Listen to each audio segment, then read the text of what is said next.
हिंदुस्तान में एक शब्द है तपस्या, बहुत प्यारा शब्द है। अगर तुम ये शब्द समझ गए, हिंदुस्तान में शब्दों का ही तो खेल है। इसमें एक वर्ड है तप। किसी भी चीज के रूप को अगर बदलना है, हीट देना पड़ेगा। पेन को अगर बदलना है ना, इसको हीट देना पड़ेगा, गलाना पड़ेगा। इसको गलाने के बाद ही तुम कोई नया रूप दे सकते हो। तो जिसे भी अपने आप को बदलना है, वो अपने आप को हीट देना शुरू कर देगा। उसी को तप कहते हैं। तप यानी स्वयं को बदलने का रास्ता। कोई भी चीज तुम्हें अगर पानी है, कोई भी,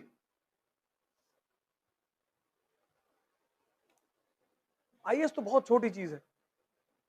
क्योंकि हमारे देश में तपस्या उन लोगों ने की जिनको भगवान पाना था, तो हमें लगता है कि तपस्या मतलब साधु।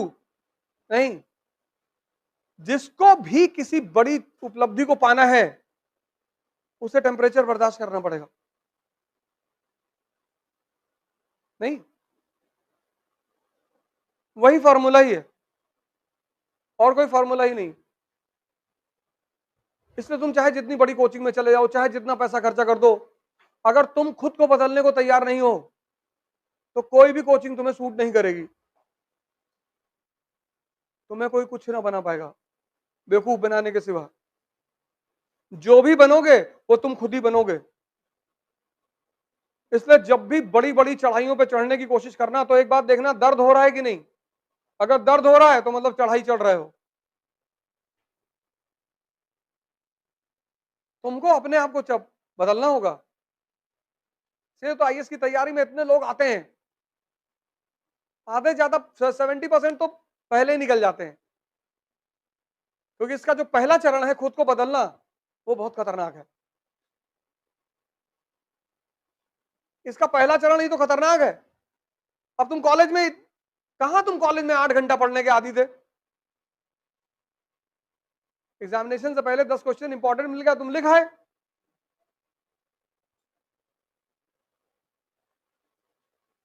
उसके बाद या तो तुम घर की राजनीति कर रहे हो, या मोहल्ले की, और या गांव की, और कोई नहीं मिला तो प्रदेश की।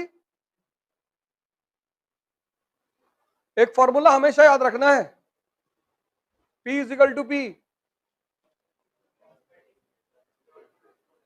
Policy depends upon priority.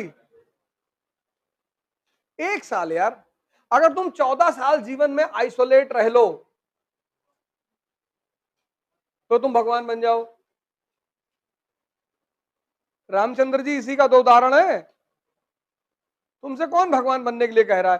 तुम बस एक साल आइसोलेट रह लो, एक साल, और तुम आईएएस बन जाओगे। एक साल सारी दुनियादारी छोड़ दो, पागल बन जाओ, उल्टी सीधी बात करो लोगों से।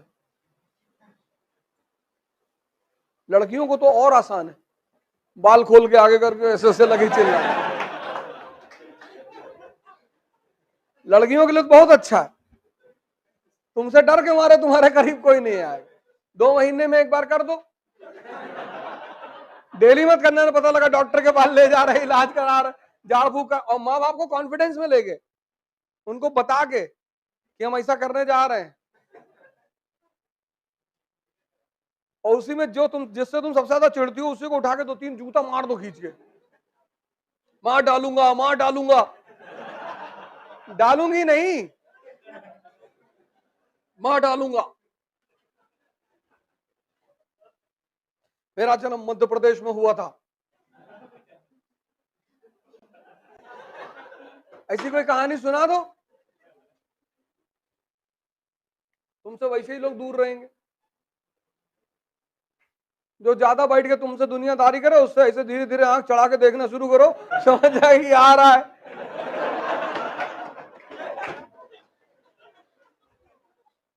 तो समझ जाएंगे आ रहा है। अच्छा दीदी चले, हाँ हाँ जाओ जाओ। और लड़कों के पास सबसे अच्छा हथियार क्या है, पैसा मांग लो। जो तुमसे ज्यादा मिले 10,000 मांग लो, कि 10,000 दे दो यार, कोचिंग का फीस जमा करना है। 2 साल बाद दे देंगे। ना मिलने आए फोन करो।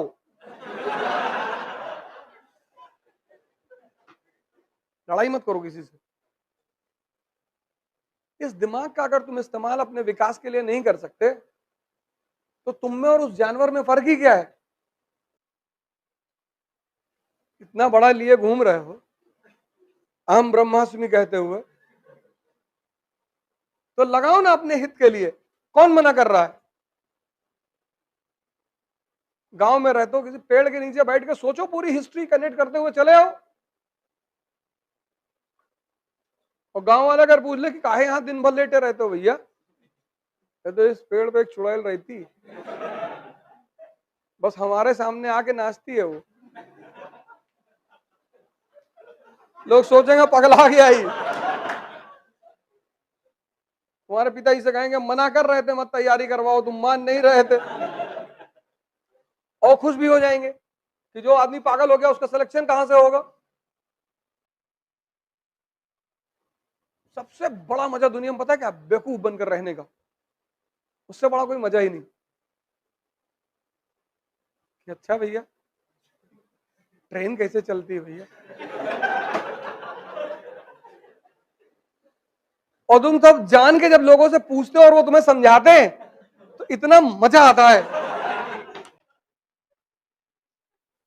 सबसे बड़ा मजा है बेवकूफ बन के रहने का। उससे बड़ा कोई मजा ही नहीं। तुम्हें कोई छेड़ेगा ही नहीं। तुम्हें कोई छेड़े, जब तुम नेता बनते हो तब छेड़े जाते हो। दुनिया में सबसे ज्यादा मजा है बेवकूफ बनने का, पर जानते हुए। और तुम्हें दिखाई पड़ा कि सामने वाला बेवकूफ बना रहा है और तुम बन रहे हो। जी भैया, इस दुनिया में कोई बेवकूफ ही नहीं बनना चाहता। हम बेवकूफ हैं, कभी कभी बन जाया करो। छोटी छोटी बातों पे मजा आता है। कुछ चीजों में मजा बहुत है, उसमें से एक चीज है बेवकूफ बनना। बशर्ते पता होना चाहिए, बशर्ते पता होना चाहिए। अगर नहीं पता है तब धोखा हो रहा है तुम्हारे साथ। सर, मुसीबत आती है परिवर्तन करने के लिए। यह मुसीबत का बहुत बड़ा पहलू है सर। मुसीबत जब भी आई, ये मेरे पिताजी ने मुझसे कहा, उन्हें गांव से भगा दिया गया तो बेचारे भगोड़े हो गए। वो गांव वालों ने भगा दिया, वो कोई पीछे था नहीं तो गांव वालों ने भगा दिया, तो माँ बाप दोनों बेचारे इधर उधर अपना भटकते रहे। तो एक बार मैंने आपसे उनसे पूछा कि आपको बदला लेने की इच्छा नहीं हुई? बोले पागल, मुसीबत आती है कुछ बड़ा करने के लिए अगर आप जागृत हैं। मैंने कहा कैसे? बोले राम राजा बनने जा रहे थे। मेरी आदत है क्रॉस क्वेश्चन करने की। मैंने कहा कैसे? बोले राम राजा बनने जा रहे थे। मैंने कहा हाँ। बोले मुसीबत आ गई। हाँ। मैंने कहा बिल्कुल। बोले 14 साल जंगल में रहे। मैंने कहा हाँ। बोले उसी जंगल में रहकर भगवान बने। पिताजी ने कहा कि देखो मुसीबत आई। मैंने कहा हाँ। बोले वो मुसीबत को मैं उन्होंने मजा लेना शुरू कर दिया। तैयार है। पिता दशरथ कह रहे हैं कि तू मना कर दे, वादा तो मैंने किया था ना, तू मना कर दे कि मैं नहीं जाऊंगा, मैं देख लूंगा। अरे बोले नहीं, जाना तो है ही है। और ये इस बात का संदेश है कि हर व्यक्ति को, वो चाहे भगवान ही क्यों ना हो, कितना बड़ा संदेश है कि हर व्यक्ति को इस जीवन में संघर्ष करना है। जो हंसकर करेगा वो राजा बनेगा,